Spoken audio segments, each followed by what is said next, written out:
नमस्कार दोस्तों, तीसरी डिजिटल रैली में मैं अल्मोड़ा विधानसभा 52 से विधायक प्रत्याशी विनोद तिवारी आपको प्रणाम करता हूं। अल्मोड़ा और उत्तराखंड की महान जनता के चरणों में शीश नवाता हूं। दोस्तों, मैंने सोचा नहीं था कि वन दरोगा भर्ती मामले में सवाल उठाने के हमें ऐसे इनाम मिलेंगे कि किसी ने परिकल्पना नहीं की होगी। लोग, खासकर नेताओं के चेले चपाटे, जो हमारे विरोधियों के चेले चपाटे हैं, वो हमें अब मीडिया पे आके धमका रहे हैं। वो कह रहे हैं कि ये तो चोर है, ये तो कार्टून है, ये तो लुटेरा है, अरे ये जनता के फंड से पैसे खाना चाहता है, चुनाव लड़ना इसकी मंशा नहीं है, लोगों के पैसे लूट रहा है, छात्रों की भावनाओं से वोट हासिल करने की कोशिश कर रहा है। दोस्तों और मेरे भाइयों बहनों, मैंने क्या केवल इसी मामले पे अपने वीडियोस आए हैं। मैंने अपना विजन पत्र दिया है, मैंने कई सारी घोषणाएं की हैं, उन पर ये लोग चुप हैं। लेकिन जब मैंने छात्रों की हित की आवाज़ उठाई, मैंने कहा कि सच्चाई जो भी हो जांच होनी चाहिए, एसआईटी बनाइए, आदरणीय हाईकोर्ट के जो रिटायर्ड जस्टिस हैं उनके नेतृत्व में एसआईटी का गठन कीजिए। तो इन लोगों को मिर्ची लग गई, चेले चपाटों को मिर्ची लग गई, इनके सत्ताधीशों, इनके आकाओं को मिर्ची लग गई। और ये मिर्ची लगनी भी चाहिए मित्रों, इन्हें भले कितनी मिर्ची लगे। एक आदमी जिसका नाम माउंटेन मैन है यूट्यूब में, वो हमें आके धमकी दे रहा, कह रहा कि तुम चोर हो। दोस्तों, मैं चोर नहीं हूँ।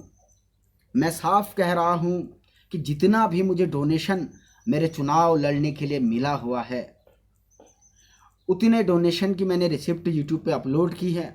और अगर मैं टिकट नहीं लाता हूँ तो एक एक रुपया वापस उन लोगों को कर दिया जाएगा।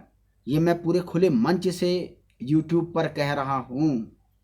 तो हमें चोर कहने वाले अपने आकाओं को बताएं, उन सत्ताधीशों को बताएं कि एक गरीब का बेटा, एक किसान का बेटा, एक मजदूर वर्ग से आने वाला बेटा, एक निम्न मध्यम वर्गीय परिवार का बेटा चोर नहीं हो सकता।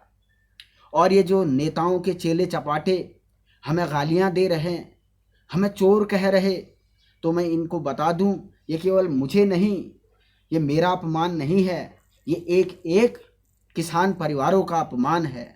ये हर एक उस किसान परिवार के सदस्य का अपमान है जो आगे बढ़ने की इच्छा रखता है, जो राजनीति में आकर के समाज को सुधारना चाहता है। ये एक उस मजदूर के परिवार का अपमान है जो मेहनत की खाता है, सुबह से शाम तक पत्थर तोड़ता है और उसके बाद शाम को प्याज और रोटी नमक के साथ खाता है। ये उनका अपमान है। ये चोर कहना उस निम्न मध्यम वर्ग और मध्यम वर्ग का अपमान है जो छोटे छोटे पैसों को बचा करके अपने शौक पूरा करते हैं, जो छोटी छोटी चीज़ों के लिए भी वर्षों वर्ष इंतजार करते हैं, लेकिन कोई गलत काम नहीं करते, किसी के लूट नहीं करते, कोई भ्रष्टाचार नहीं करते, कौड़ी कौड़ी जमा करके अपनी छोटी छोटी खुशियाँ खरीदते हैं। मुझे चोर कहना उनका अपमान है। और ऐसा क्यों है ये मैं बता देता हूँ। माउंटेन मैन, मुझे पता है कि तुम कौन सी राजनीतिक पार्टी से जुड़े हुए हो, तुम किसके कार्यकर्ता हो और अपने किस आका के कहने पर तुमने ये हरकत की है। दोस्तों, आज याद रखें कि ये किसी के सगे नहीं हैं।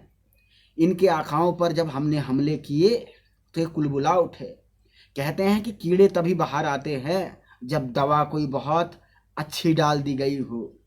तो अब ये कौन सी जगह से कीड़ा आया, किसको दवा में मिर्ची लगी, ये आप खुद सोचिए। वही दूसरी तरफ मैं आज की डिजिटल रैली के माध्यम से अपने सभी अल्मोड़ा क्षेत्र के भाई बहनों से ये अपील करता हूँ, ये आवेदन करता हूँ कि आप सभी लोग हमारा साथ दें, क्योंकि मेरा विजन साफ है। कल मैंने चितई, जागेश्वर और नंदा देवी को डिजिटल माध्यम से हमेशा पूरी दुनिया को लाइव दिखाने की घोषणा की थी। आज मैं अल्मोड़ा को लेकर के कुछ और घोषणाएं करने जा रहा हूं, आप उन बातों को भी देखिए। और दूसरी तरफ एक अफवाह फैलाई जा रही है सोशल मीडिया के माध्यम से कि हम अराजकता चाहते हैं। देखिए, जिस दिन से हमने ये कानून की विद्यार्थी की ड्रेस पहनी, अराजकता उसी दिन से हमसे दूर छूट गई। पहले भी नहीं थी, लेकिन जो इस ड्रेस को धारण करता है उसके मन में कभी कोई अराजकता आ ही नहीं सकती। हम तो कानून पर विश्वास करने वाले लोग हैं और इसीलिए मैंने ये मांग की कि SIT बनाई जाए, जांच की जाए। कई लोग आचार संहिता का हवाला दे रहे हैं, जो कह रहे हैं कि आचार संहिता में अनुच्छेद 19 विलंब या निरस्त हो जाता है। वो भी मेरे विरोधी दलों में से एक ही हैं। तो मैं कहूँगा, किसी ने अगर किताब नहीं पढ़ी, किसी को संविधान नहीं पता, किसी को नहीं पता कि मॉडल कोड ऑफ कंडक्ट आचार संहिता का क्या प्रावधान है, तो उसके लिए मैं क्या कर सकता हूँ। आप अपने ज्ञान में वृद्धि करें, जा कर के पढ़ें और फिर बात करें, तब जा कर के कोई बात यहाँ से आगे निकल के आ सकती है। इसके अलावा मैं उन बच्चों से भी कहना चाहता हूँ जिनका सिलेक्शन हुआ है, और ये हाथ जोड़ के कह रहा हूँ, जिन लोगों का सिलेक्शन ईमानदारी से हुआ है, हमें उनसे कोई आपत्ति नहीं। लेकिन अगर कहीं पे भ्रष्टाचार हुआ है, यदि आप मेरे शब्दों पे ध्यान दीजिए, मैं कह रहा हूँ अगर भ्रष्टाचार हुआ है तो सरकार कमेटी बनाने से क्यों हिचक रही है? SIT का गठन आप लोग क्यों नहीं करते? जांच के बाद कौन हल्ला कर रहा है? दूध का दूध और पानी का पानी हो जाएगा, बात खत्म हो जाएगी, बात साफ हो जाएगी। और उत्तराखंड की तो डबल इंजन की सरकार कहती है कि हम zero tolerance to the corruption है। तो अभी आपकी जीरो टॉलरेंस कहाँ गायब हो गई? ये जनता, ये राज्य का युवा आपसे पूछ रहा है। हम कोई नहीं कह रहा कि एग्ज़ाम रद्द हो, ठीक है, लेकिन एक जांच जरूर होनी चाहिए, ताकि जो हमारे युवा भाई अपने आप को ठगा हुआ महसूस कर रहे हैं, उनको भी इस बात की आश्वस्तता मिले। और एक सवाल और आज इस डिजिटल रैली के माध्यम से मैं पूछना चाहता हूँ कि 300 से ज़्यादा सवाल गलत हुए हैं, ऐसा मुझे बताया।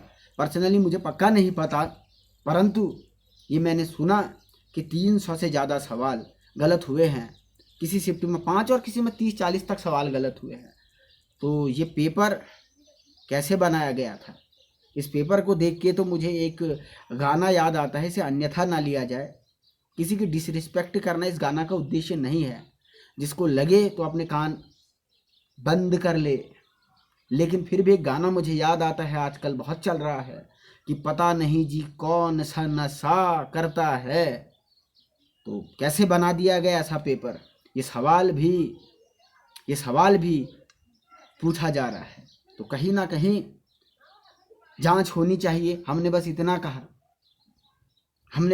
कहा और इसीलिए मैं फिर से आयोग से भी अपील करता हूँ कि निष्पक्ष जांच हो, सरकार से भी अपील करता हूँ निष्पक्ष जांच हो। तो इसमें कोई संदेह नहीं है। और जो लोग हमें चोर, हमें मक्कार बता रहे हैं, उन लोगों को मैं पहले ही जवाब दे चुका हूँ। और ख़ासकर अल्मोड़े की इस महान जनता से हाथ जोड़ के फिर से मेरी विनम्र प्रार्थना है कि आप मेरे सारे विचारों को सुने, अपने विश्लेषण दें, अच्छा बुरा जैसा भी लगे आप बताएं। क्योंकि अभी तक आपने बहुत सारे राजनेताओं की राजनीति देखी है। अब एक गरीब किसान के बेटे, एक मजदूर के बेटे, उसका विजन देखिए और राष्ट्र नीति के माध्यम से मुझे सपोर्ट करें। बहुत बहुत शुक्रिया। जय देवभूमि, जय उत्तराखंड, वंदे मातरम, भारत माता की जय हो।